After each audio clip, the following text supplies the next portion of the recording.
They say when hell breaks loose, you'll know. But no one tells you what it sounds like when it doesn't. No screams. No sirens. No alerts. Just silence. I woke to it. The hum that usually filled my small monitoring room on level 2 was gone. It was always there, like background noise you forget until it stops. But this time it stopped. And when I opened my eyes, all I saw was red. Dim emergency lights pulsed across the ceiling, slow, steady, like the last heartbeat of a dying thing. I reached for my wrist terminal, still strapped tight above my glove. Dead. No feed. No signal. A flicker of static blinked once, and then went black. The wall-mounted screen beside my bunk showed nothing but the facility logo frozen mid-load. Section W, 9, Containment Integrity. Error. I sat up slowly, heart pounding in that tight, alert rhythm I'd only felt once before, in a sandstorm in Helmand Province, right before a convoy got ripped apart. That same dread was in my gut now, except deeper, colder. I reached under the bunk and pulled out my sidearm. A standard-issue Glock with holy symbols etched into the slide. We weren't allowed to call them blessed, but we all knew better. The last thing I remembered before falling asleep was hearing the reactor core cycle hum beneath the floor. That low, comforting buzz had become part of me after 6 years stationed here. Now it was gone, replaced with a stillness so deep, I could hear the blood in my ears. I tapped the intercom. Command? This is Officer Reyes, Level 2 monitor room. Power's down. Backup's tripped. Do you copy? Only static. I stood, grabbed my flashlight, and pressed my palm against the scanner near the door. Nothing. Manual override. I turned the crank embedded in the panel, a slow, screeching rotation that echoed too loud in the tight hallway beyond. When the steel door finally hissed open, I hesitated. Something about the air, it didn't feel right. I stepped out. The corridor beyond was empty. Lights overhead flickered like dying stars. Red stains smeared across the wall, smeared, not splattered. Drag marks. One of the cameras hanging near the ceiling had melted, dripping black plastic down the wall. That wasn't fire. I crouched near the marks and saw that the blood was still fresh. Who the hell's bleeding? My voice felt too loud. Then I heard it. A whisper. Soft. Far away. My name. Hoda. I spun around, flashlight raised, gun ready. Nothing. I wasn't new to fear. I'd done 2 tours, seen grown men weep before death. But this was different. This fear felt personal, like something had picked me. I tried the radio again. Command. This is Reyes. Possible breach on level 2. I need eyes now. Still static. I began walking, slow and steady. Every few feet, I passed another open room, lights dead, terminals shattered, chairs overturned. A coffee mug sat perfectly still on a desk, no dust, no cracks, but filled with something that looked like black oil. I didn't touch it. I reached the intersection to the stairwell and saw the emergency panel flashing. Containment status, incomplete. Below it, someone had smeared something in blood across the glass. A word. Seen. I stared at it, not sure if it was a warning or a statement. That's when my flashlight flickered. I tapped it. It steadied. But something had changed. The hallway behind me was no longer empty. A shadow stretched across the wall. It wasn't mine, and it didn't move. I slowly turned around. No one was there, but the shadow remained. Then it blinked. I raised the gun, heart racing, finger tight on the trigger. The shadow slid backward, into the wall, like smoke being inhaled. And the whisper came again, closer this time. Just inches from my ear. Hoda, you left the door open. I ran, because I realized something. The facility didn't just go dark. Something turned it off. The silence clung to everything like frostbite. Thick, choking, unnatural. I moved through the corridor slowly, flashlight cutting narrow lines through the dark. The emergency lights still pulsed red, one slow blink every few seconds, like the heartbeat of something dying. The air smelled like oil and burned circuits. And under that, something sour. Like old meat left out too long. My boots echoed as I passed the staff quarters. Doors were left open. One had blood smeared across it in wide handprints. Another had scratch marks along the bottom, like someone tried to claw their way out. No voices. No screaming. No alarms. Just silence and the hiss of static from broken speakers mounted into the walls. I needed answers. I turned right, heading toward the old surveillance hub, Node 3. It wasn't far. That wing still had some hardwired systems that didn't rely on the mainframe. If any part of W9 could tell me what happened, it was there. The hallway felt longer than usual. Maybe it was the darkness. Maybe it was the way I kept hearing things. Not loud. Just small sounds. A breath. A creak. Footsteps that weren't mine, always one beat behind. I forced myself not to run. I've seen panic kill faster than demons. Node 3's door had been pried open. Bent in the middle like it had been punched by something large. No alarms. No sparks. Just twisted steel and a single trail of something dark smeared along the floor. Inside, I found the old monitors. Most of them were black, but a few still showed frozen camera feeds. I wiped dust and grime off one screen with my sleeve. My hand trembled when I saw the timestamp, 3:06 a.m. That was when everything went dark. I started flipping through the last recordings. Level 1. Empty stairwell. Nothing moving. Level 2. Mess hall. A half-eaten tray of food and a coffee mug knocked over. Level 4. Bingo. A squad of 3 containment officers, Armstrong, Cho, and Malik, stood near the east elevator, rifles up. Their mouths moved, but there was no sound. The video was glitching. Armstrong pointed toward the shadows behind a broken door. Then it stepped into frame. Something tall. Blurred. Like the camera couldn't hold its shape. Long limbs, like a shadow stretched the wrong way. Its face was just static. Cho opened fire, but the bullets didn't land. Or maybe they did. I couldn't tell. The thing moved like smoke through them. They screamed. I pressed pause. Sweat rolled down the side of my neck. I stared at the frozen image of Cho with her mouth open, eyes wide, frozen in that last second before whatever it was reached her. Then I noticed something else in the corner of the frame. A man, partially obscured, standing behind the shattered containment doors of Cell 9. White lab coat, balding head, black gloves. Even through the grainy distortion, I knew that face. Frank Halberd. I felt the air leave my lungs. That couldn't be right. Frank died during the breach 6 years ago. Burned up during the Entity 5 incident. They never recovered his body, but I saw the footage myself. He was gone. Wasn't he? The screen glitched. Frank's head twitched slightly, like the frame skipped. Then he turned, looked directly into the camera, and smiled. The monitor shut off. All of them did. Every screen around me went black. Then the static started again. Not from the monitors this time, but from the speaker above me, the one mounted near the ceiling. It buzzed with broken static, then clicked. A voice came through, warped, whispering, "Hoda." I took a step back, heart slamming against my ribs. Still down here, still watching, still waiting. I didn't answer. My hands were shaking. I reached for the radio on my belt, forgot it was dead. Then the speaker cut out. Total silence. The red lights kept blinking, slow and steady. Like nothing had happened. But something had. Frank Halberd was alive. And I wasn't alone down here. The door to level 3 was warped. Heat had blistered the paint, and the metal around the seams looked melted, like someone had pressed a blowtorch to it for hours. My keycard barely worked. I had to jam it twice, then kick the panel until the override lock blinked green. As soon as I opened the door, the stench hit me. Burnt hair. Cooked blood. Rubber. The air was thick with smoke and something else, something sharp and bitter, like ozone after lightning, but worse. It clung to the back of my throat and made me gag. Emergency lights flickered overhead, blood red and twitching. They cast long shadows that moved a little too slowly, like they didn't want to leave. I took one cautious step inside. Charred handprints decorated the wall beside me. A trail of blackened smears led down the hallway, like someone had tried to crawl away before being dragged back. The sprinkler system had been triggered at some point. Everything was soaked, but the water on the floor steamed. The air shimmered like it was still burning, even though the fire had died hours ago. I raised my flashlight. It cut through the smoke like a knife through fog. Every step forward felt wrong. My boots squelched over scorched fabric, crushed vials, and the occasional bone. Then I heard something. A wheeze. Faint. Struggling. Human. I followed it, turned left into the old diagnostics wing, where they used to run psychic compatibility tests. Half the ceiling was gone. A support beam had crashed through the wall, leaving behind sparks and dangling wires that sparked like snakes.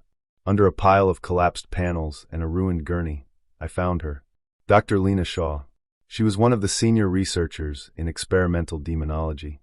I'd only spoken to her a few times, always brief, always professional. Now she looked like a ghost. Her lab coat was melted onto her arm. Her face was blistered.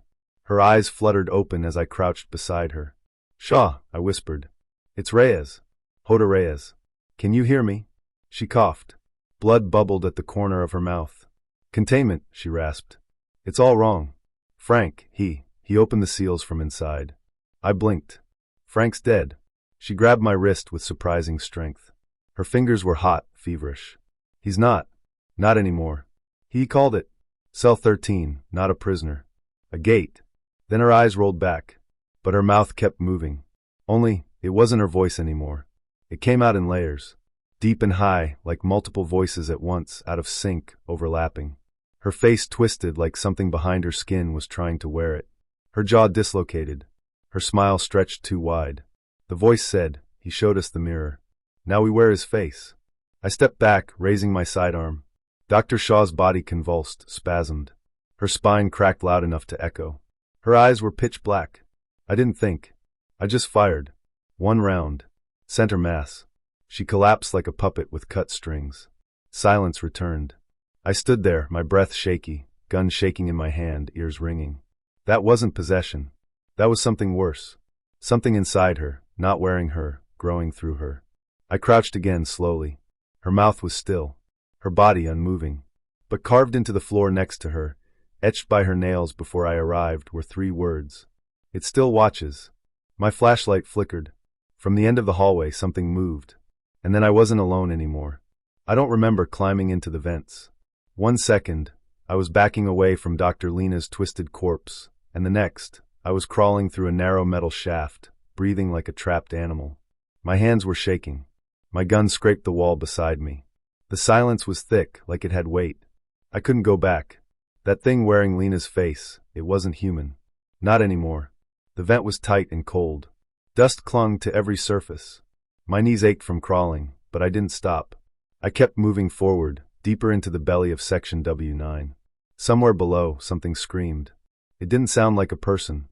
It sounded like metal bending mixed with a baby's cry, distorted and hollow. That's when I heard it. "Hoda." The voice came from behind me. Soft. Familiar. "Hoda, come back." I froze. Every hair on my arm stood up. My mouth went dry. It was her voice. My sister. No. It wasn't possible. She died 10 years ago. Burned alive in a cult fire that I couldn't stop. I saw her body. I buried her. But here, in the dark, her voice wrapped around me like cold fingers. "Don't leave me again," she whispered. "You promised." I slammed my hands over my ears, heart racing, lungs panicking. "This isn't real," I hissed to myself. Not real. Not her. But then something moved behind me in the vent. A soft scrape, like fingers dragging along the metal. I spun around, but saw nothing. Still, I crawled faster. The tunnel curved, dropped down. I followed it blindly, hoping it led somewhere safer, somewhere with answers. Every now and then I'd hear it again, her voice, now mixed with others. Voices I couldn't recognize. Some laughed. Others whispered in languages I didn't know. One voice, deep and gurgling, simply said my name over and over again like a chant. "Hoda. Hoda. Hoda." I stopped crawling when I saw light. A faint red glow poured through a grated opening ahead. I moved closer and peered through the slats. My stomach sank. I was directly above Containment Cell 13. The room below was massive, more like a cathedral than a cell. Black stone pillars rose from the floor, twisted and cracked. The walls were covered in faded symbols, holy sigils etched in silver. Some were broken. Others pulsed with a sickly red light. In the center of the room was a pit, a deep, round shaft surrounded by a ring of glowing salt and ash. It looked like a mouth that had been waiting to open. One of the outer sigils suddenly cracked, right before my eyes. A hiss of smoke escaped. Something below the pit exhaled. My blood ran cold. The whispers grew louder in my head. "You're too late," my sister's voice said gently. I snapped backward in terror, slamming my head against the vent wall. Pain bloomed across my skull, but I didn't stop moving. I crawled away from the vent like it was poison. That thing, whatever was in cell 13, it knew I was there. No. It saw me. It wanted me to see it. I don't know how long I crawled. My hands were cut and bleeding. My knees were raw. But I finally dropped out into a dim hallway on level 2. Emergency lights buzzed above me. The air felt heavier than before. Warmer. Like something had exhaled over the entire facility. I staggered to my feet, dizzy and breathless. And then the PA system crackled. Static. Then a voice. Frank's voice. You saw it, didn't you, Hoda? Silence. He chuckled softly. Good. Now it sees you too. I stood frozen, sweat running down my face. This wasn't just a breach anymore. This was an invitation. The silence had teeth. As I stepped into the hallway that led to the comms room, the lights above me flickered like they were nervous too. Each step echoed off the steel walls. My boots were slick with someone else's blood, still fresh. I didn't know whose. I didn't want to know. I needed answers. I needed to get the main console working again. Maybe I could find another survivor. Maybe someone still breathing could tell me this wasn't what it looked like. But I already knew better. The security terminal outside the comms door was blinking red. Locked. Manual override required. I knelt down, opened the panel, and rewired the current with shaking fingers. Sparks jumped out and bit my knuckles, but after a second, the door hissed open. The room was half-lit, full of static. Broken monitors showed black and white feeds, most of them just black. One monitor was glitching in and out, like a heartbeat on the edge of death. I stepped closer. That's when I heard it. A voice. It came from the cracked speaker on the wall behind me, soft at first, like a memory bleeding into the present. Hello, Hoda. I turned around slowly. The room stayed empty. Just me and the ghosts. Still down there, huh? The voice said again, louder now. Clearer. Older. Familiar. It was Frank Halberd. I felt cold sweat rise from the base of my neck all the way to my scalp. This wasn't a recording. I told them you were different, Frank went on. Told them you had potential. But they never listened, did they? That's why they died screaming. My throat tightened. I hadn't heard that voice in 6 years. Frank had vanished during the breach in 2033. Containment Cell 9 had ruptured. 14 staff dead. And when they swept the area, his body wasn't among the remains. Burned maybe, they said. Vaporized. No one could explain it. But now he was here, talking to me like he'd never left. I stepped up to the console and tapped into the voice feed. The interface was half melted, but I rerouted the audio. The screen flared and stabilized. And then I saw him. One of the live cams from the lower floors blinked into focus, flickering and hazy, but unmistakable. A figure standing in the old chapel on level 7. Back turned. Arms raised.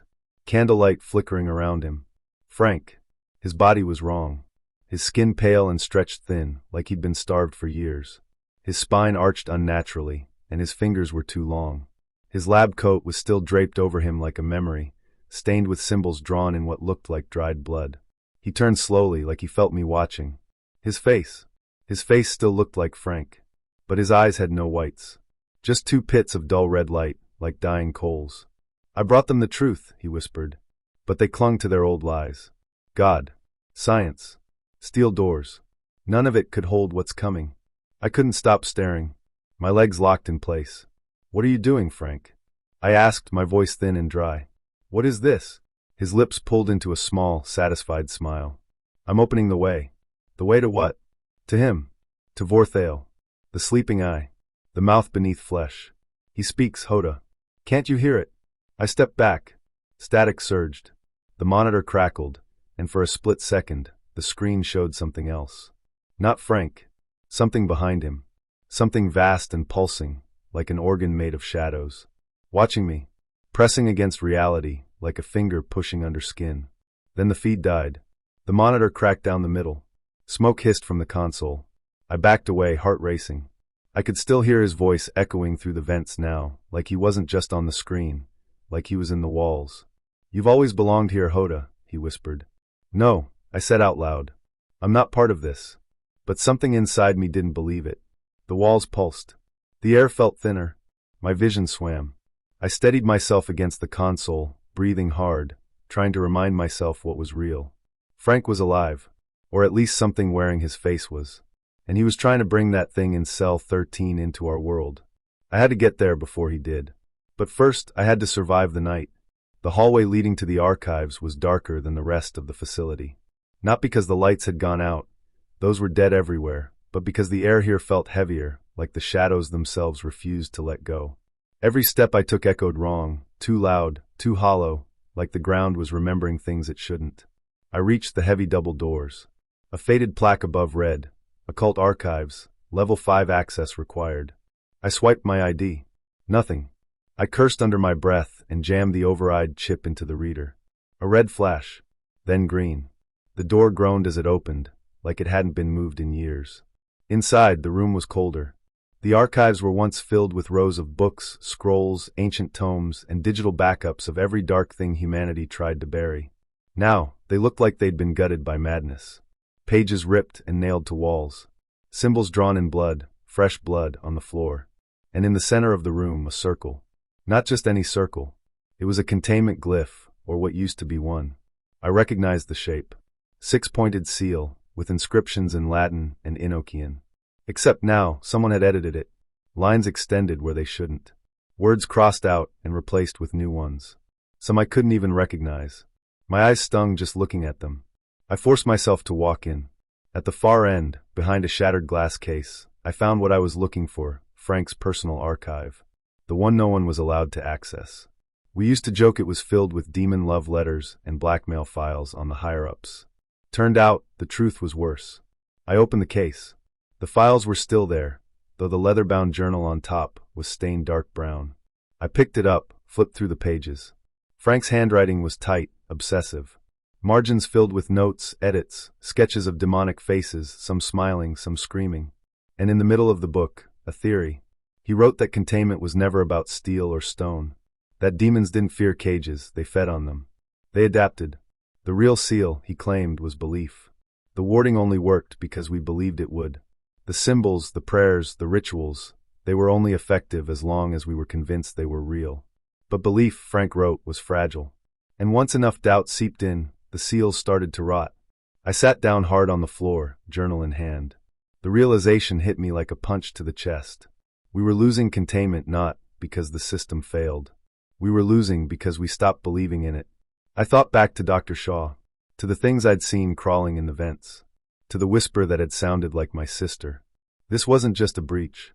It was an infection. I looked through more of Frank's notes. He talked about Vorthale, called it the deep breath, said it could plant ideas in your mind, not words, emotions, doubt, guilt, regret. Once it latched onto a crack in your soul, it spread, until you weren't you anymore. Frank hadn't just unleashed the creature. He'd invited it, and I could feel it now, like it was watching me, even here, in the dim red glow of the archives. It wasn't behind a door anymore. It was in the walls, the air, the mind. The journal slipped from my hands. My fingers were shaking. I stood, wiped sweat from my brow, and turned to leave. Then I saw it. On the wall near the exit, written in blood, but not fresh like the rest. This had dried long ago. Cracked and dark. For words, shaky and rushed, but clear. Do not trust him. I didn't need to ask who wrote it. And I didn't need to ask who it was warning me about. Frank was still here. And I had to find him. Before he finished what he started. I don't remember falling asleep. But I must have. One second I was staring at the old archive door, and the next, I was standing in a long hallway I didn't recognize. Everything looked wrong. The walls were clean, not rusted. The lights weren't flickering. There were no alarms. It was quiet, too quiet. I felt warmth, like sunlight, on my skin. That's when I saw her. A girl, standing at the end of the hall. Her back to me. Long black hair. Wearing a red jacket. My chest clenched so tight I could barely breathe. Elena? She turned around slowly. My little sister. She looked exactly how I remembered her. 15, soft eyes, nervous smile. She held a paper flower in her hand. The one she used to make and leave in my lunchbox when I was in the army. Hoda, she said softly. Her voice echoed like it didn't belong in the air. You left me behind. I froze. Elena, no. You didn't believe me when I said they were watching. When I said they were whispering in my dreams. She stepped closer. The hallway behind her melted, dripping like wax. You told Mom I was just sick. My legs felt weak. I didn't know. I swear, I didn't know what they were. Her face twitched. A crack split across her cheek like glass breaking. Blood oozed through the smile. You didn't listen, Hoda. Now I'm with them. And they want you next. I backed up, stumbling. My hand reached for my weapon out of instinct, but I didn't even know if this thing could be shot. Elena, I whispered. You're not real. This isn't real. She laughed. But the sound wasn't hers. It was deeper. Older. Something beneath the surface of the world. The lights above began to shatter one by one. Pop, pop, pop. And her body twitched again, joints bending backward. Her mouth opened wider than a human mouth should, tearing the skin. Her voice turned into a wet hiss. "Let us in." I ran. Down the hall, through the dream walls, through rooms that changed shape every time I blinked. One moment it was the cafeteria, the next it was my childhood bedroom.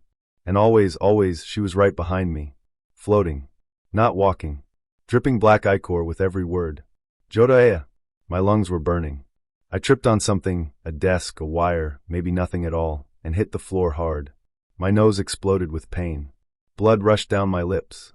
And then, I heard her humming. The lullaby. The same one she used to sing when we hid under the bed during storms. I hadn't heard it in almost 20 years. It pierced through the madness like a needle through silk. I remembered her real voice. Her real laugh. Her real tears. I reached into my pocket. My hand closed around something I'd forgotten I had. Her paper flower. I always kept one. I gripped it tight and whispered the prayer she taught me when I was 13. The one she made up herself. It was silly. Childish. God above, God below, let the light inside me grow. The shadow screamed. The walls collapsed inward. The illusion shattered like glass. Her face twisted in rage, melting into smoke. And I was back in the archive hall, lying on the floor, my hand bleeding from where the paper flower had cut me. But it was still there, still real.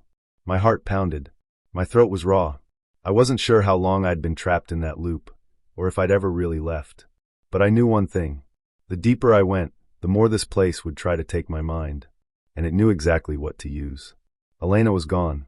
Whatever wore her face, it was part of Vorthale now. And it wasn't done with me. I didn't want to go in. Every part of me screamed not to. My hands were shaking, breath too loud in my ears. But the seal, cell 13th seal, was bleeding. The hallway outside the containment core was cold. Not the kind of cold that chills your skin, but the kind that seeps into your bones, slow and heavy like a grave filling with dirt. The lights were flickering, some dead entirely.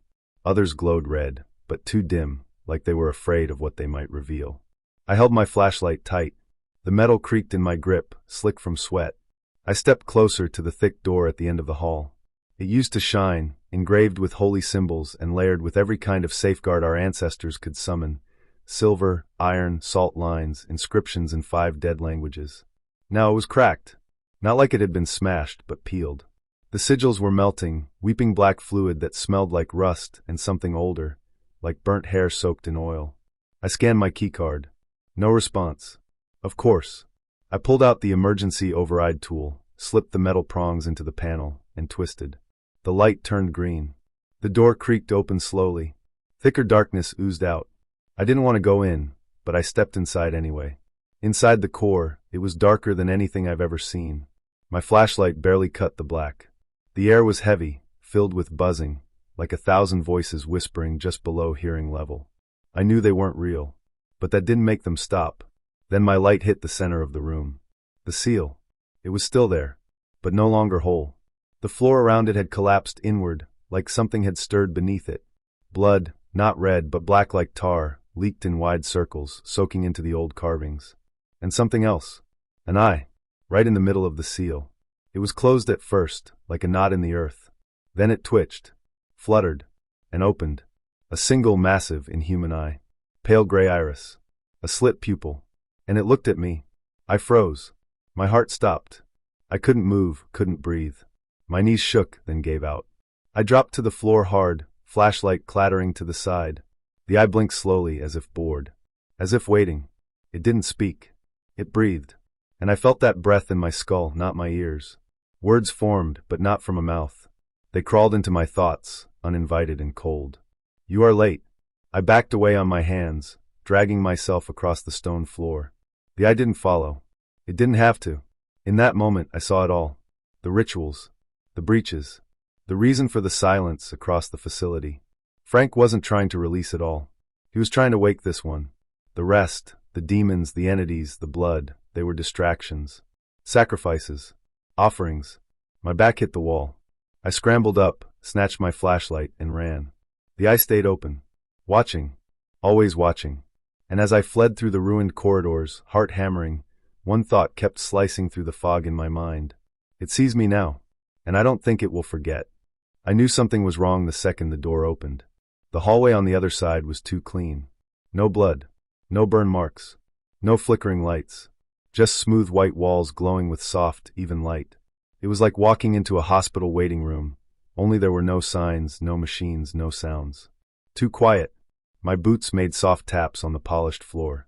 The air smelled like bleach, and something else. Sweet, like rotting fruit. Then I saw them. For people in uniforms. Guards. One of them, I recognized Marcy from Level 4 security. She used to share coffee with me during night shifts. Her face was calm. Too calm. They all stood in a row, perfectly still. Not twitching, not blinking. Like mannequins. Marcy? I said, my voice rough. She smiled. A little too wide. The others smiled too, at the exact same time. Hoda, she said. I felt my stomach twist. You're alive, I muttered. How did you? What floor is this? You're home, one of the others said. His voice was flat. We've been waiting for you. Waiting. I took a step back. Their heads turned toward me in sync. Eyes fixed on mine. Pupils too large. I saw no whites in their eyes, just deep black. Frank opened the way, Marcy said. He showed us. There is no death here. No pain. They started walking toward me, slow and steady. Frank is dead. I snapped. They stopped. All at once. The hallway went silent. Even the light felt dimmer. Marcy tilted her head bird-like. Dead, she repeated. No. No, he set us free. Her mouth stretched wider than it should. Her lips tore slightly at the corners, but no blood came out. The skin just peeled like wet paper. The others began to hum, a low, droning sound. I felt it vibrate in my chest. It wasn't music. It was like a swarm of flies buzzing behind my skull. I stepped back. You're not Marcy, I said, raising my weapon. We are all Marcy, she replied. Then their bodies twitched. Not like people move. Like puppets yanked by strings. Their limbs jerked as if something inside was struggling to use them. The tall guard in the back cracked his neck, so hard it snapped. His head lolled to the side, but he kept walking. Grinning. They lunged. I fired. One shot. Straight through the nearest one's face. It didn't scream. It just fell like a puppet with its strings cut. The others didn't even flinch. I turned and ran. Down another corridor, past an old mess hall filled with half-eaten trays and overturned chairs. I could hear their footsteps now, too many too fast. They were chasing me. I slid into the emergency deck-in room and slammed the door shut, twisting the manual lock. Silence. For a moment, just my breath. Then tap. Tap. Tap. Knuckles on the other side of the door. Let us in, Marcy whispered. I stared at the door. The metal creaked under pressure. A tiny trickle of dark red liquid oozed in from the edges, like blood sweating through steel. I backed away. This wasn't the facility anymore. It was something else. A copy. A mockery. False heaven. Frank hadn't just unsealed a demon. He'd let it rewrite the rules, twist what we knew, what we trusted. People. Places. Even the dead. I turned away from the door and moved toward the maintenance hatch at the back of the room. I had to get to level 7. Where Frank was. Where it all started. But in the dark behind me, I swore I heard Marcy whisper again. We are waiting, Hoda. You will believe. Soon. I stood in front of the elevator, hand trembling over the call button. The hallway around me was silent, too silent. Not even the flicker of failing lights, not the hum of systems trying to recover. Just cold air and the smell of copper and rot. Behind that door, level 7 waited. They told us to never go there. Even on training day they skipped it. Level 7 wasn't mapped. No blueprints. No protocols. It was sealed years ago after the failed mass containment. The whispers said that's where they kept the chapel. Where Frank's madness had started. Where something older than demons had once slept. I pressed the button. The elevator clunked, groaned, then lit up with a weak green flicker. Doors slid open with a hiss, the smell of burning plastic and dust pouring out like breath from a corpse. I stepped in. The doors closed behind me. Level 7 wasn't on the panel, but a keyhole was. I reached into my coat pocket and pulled out the small black key I found inside Dr. Shaw's blood-soaked ID pouch. I didn't know how long it had been there. I didn't know if she'd meant for me to find it, but I did. I inserted it. A hidden panel slid open. A single button. Red. Unlabeled. I pressed it. The descent began. At first, it felt like any other ride, slow, humming, mechanical. But after the 3rd minute, something changed. The walls began to shudder. Faint voices crept into the cabin. Low murmurs, not coming from speakers. The kind of sound that slid into your ears and settled in your bones. Then came the scratching. Not outside. Inside the elevator walls. Like something crawling just under the steel skin, nails dragging as if following me down. I stared at the floor. Carved there, etched deeply into the metal, was a spiral. Crude. Jagged. At the center, a single word burned faintly in red. Unseal. The air grew thicker. Breathing felt like swallowing warm ash. I tried not to panic.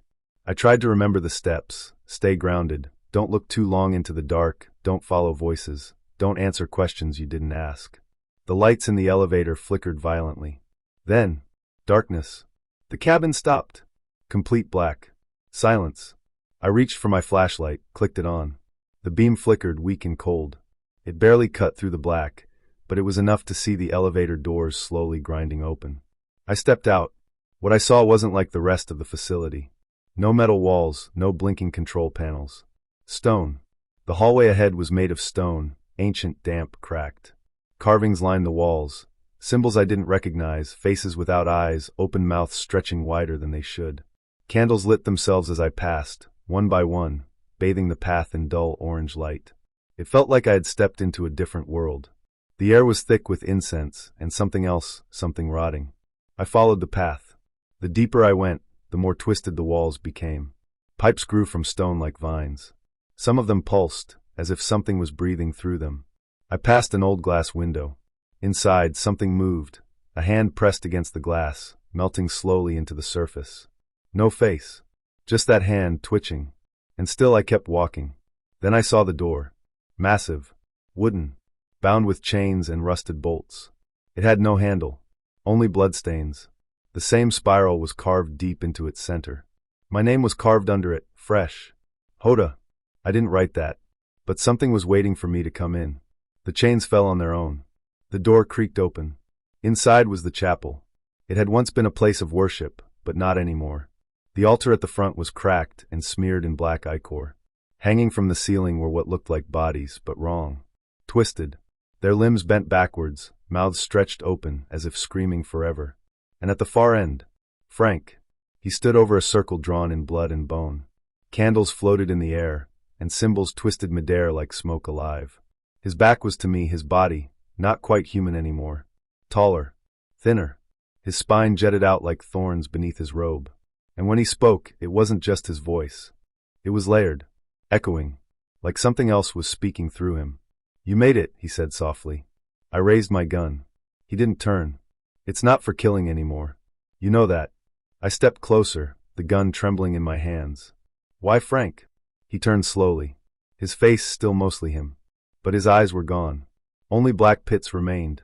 His smile was wide wrong. Because this world's dying, Hoda. It just doesn't know it yet. But he does. Vorthale sees the rot. And he's ready to clean it. He pointed at me. You're part of this now. Whether you want to be or not. You were always meant to descend. And as I stared at him, the circle began to glow. The walls pulsed with a heartbeat not mine. The ritual was starting. And I was standing in the middle of it. Alive. Afraid. But not alone. Because something had come with me. Something that hadn't breathed in centuries. And now it wanted to be born. The elevator groaned as it descended into level 7. Each flicker of the failing light above me stretched the shadows until they looked like hands, long, twisted fingers clawing at the walls. The air changed the deeper I went. It was thicker, heavier, like trying to breathe through ash. My chest tightened, but I kept my eyes on the rusted metal gate in front of me. I gripped my flashlight harder. My hand was shaking, but I told myself it was just the cold. I didn't believe it. When the elevator jerked to a stop, the doors creaked open into darkness. No alarms. No flickering emergency lights. Just the steady hum of something breathing below the silence. I stepped out. The floor was stone. Not tile. Stone. Old and cracked, like it had been here long before the facility was ever built. The walls around me weren't metal either. They were carved, layered with symbols I'd never seen before, glowing faintly like dying embers. I felt heat coming off them, like they were alive. Every step echoed, but it wasn't just my own footsteps I heard. There was something behind me, walking, then stopping when I stopped. I didn't look back. I couldn't. The hallway narrowed until I reached the old chapel. It shouldn't have existed. There was no record of it in the blueprints, no logs, no clearance codes. But there it was, Huge, circular, lined with rotting pews and melted stone. A shattered stained glass window hung from the ceiling, even though we were deep underground. And at the center of it all was Frank. He stood beneath a ring of candles floating in midair, muttering to himself. His body was wrong. Twisted. His back was hunched, spine pushed up like something was growing underneath. His left arm was longer than the right, skin stretched too thin, glowing faintly red beneath the veins. But it was still his face. Still Frank. He looked up at me and smiled. "Hoda," he said like we were old friends meeting for coffee. "You made it. Right on time." I raised the gun. My hand trembled. "Back away from the seal, Frank," I said. "Whatever you're doing, it ends now." He tilted his head. His eyes were no longer human. They swirled like ink in water. "You don't understand. I'm not trying to unleash it. I'm preparing it. Shaping it. Becoming it. You killed them. Everyone upstairs. You let them out. I gave them purpose." His voice deepened. Echoed. "This place was always a lie, Hoda. We never contained the demons. They contained us." I took a step forward. The temperature dropped. My breath fogged up. Frank extended his arms like a preacher. Behind him, the stone altar split open. Red light spilled from the crack. Something inside moved. Slowly. Like a heartbeat. "You think this is evil," he said. "But evil is just freedom without rules. This thing, this god beneath gods, Vorthale, he will remake the world. Burn the masks off it." I was shaking now. Not from fear. From rage. "You watched my sister die," I said quietly. "You knew they were using her in that ritual. And you did nothing." Frank smiled wider. "She chose it," he whispered. "She saw what you refused to see." I pulled the trigger. The bullet hit his shoulder, but he barely flinched. His blood hissed as it hit the floor. "Still clinging to your small little rules," he said, laughing now. "Come, Hoda. Come see what's behind the final door. Maybe you'll find her waiting." The ground shook. Cracks split the chapel floor. From the altar, smoke began to pour out, black, thick, writhing like it had fingers. I saw shapes in the fog. Faces. Some smiling. Some screaming. Frank raised both hands and began to chant. The language was ancient and wet and wrong. My ears bled. Then I saw her. My sister. Standing in the smoke. She looked just like I remembered. Hair tied up. Soft eyes. Gentle voice. "Hoda," she said. "Help him. Help Frank finish it. Then we can be whole again." "No," I whispered. "You miss me," she said. "You always did." I fell to my knees. My thoughts twisted. Was this real? Was this her?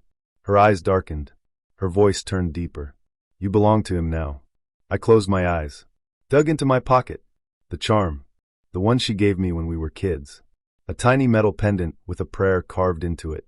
I gripped it so tight it cut into my palm. I stood up. Frank screamed something in that black tongue, but I wasn't listening anymore. I wasn't afraid.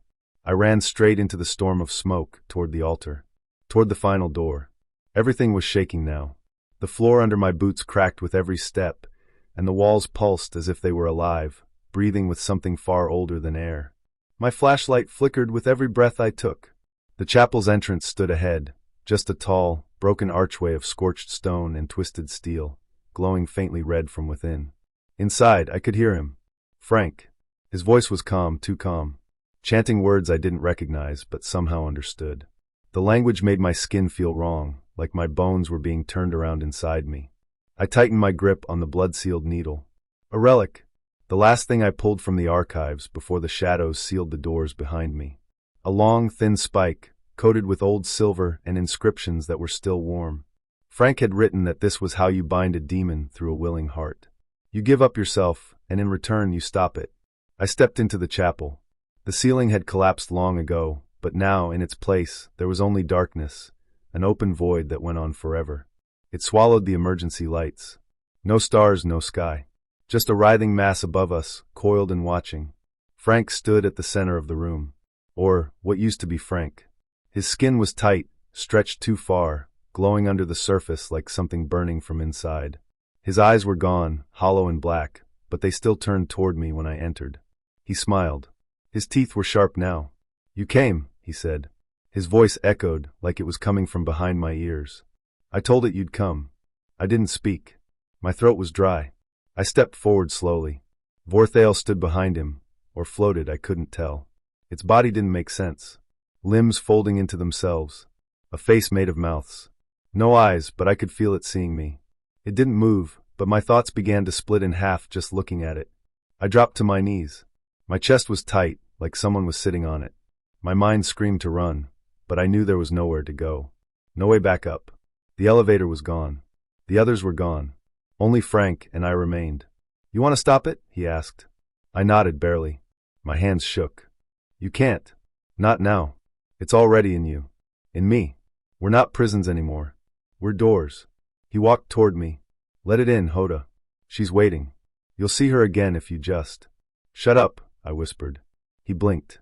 "I'm not here for her," I said, standing again. "I'm here for you." And I ran. Frank lunged at me with a snarl, his body moving like it was held together by wire. He slammed into me, and we both hit the ground.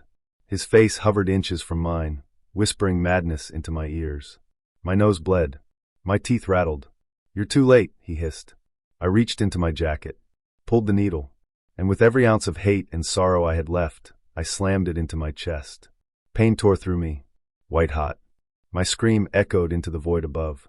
But so did something else. The ground began to quake harder. Frank stumbled backward, grabbing his head. The darkness above let out a sound, like laughter mixed with screaming. Then silence. The needle glowed. The inscriptions lit up. I dropped to my knees. My heart was slowing. But the air felt lighter. The pressure in the room shifted. The void cracked. Vorthale roared, its body unraveling, turning to ash and dust. Frank screamed, clutching his chest as the light from the needle spread toward him. "You fool," he howled. "You've sealed it with yourself." "I know," I whispered, falling to my side. The chapel began to collapse. Chunks of stone crashed down as the shadows were pulled inward, back into the needle, into me. I couldn't move, couldn't breathe. But I smiled. My sister's voice echoed one last time in my head. "You did it, Hoda." The last thing I saw was Frank's face disintegrating, his final form torn apart by the very power he unleashed. And then darkness. But not the same kind. A quiet, soft kind. Peace.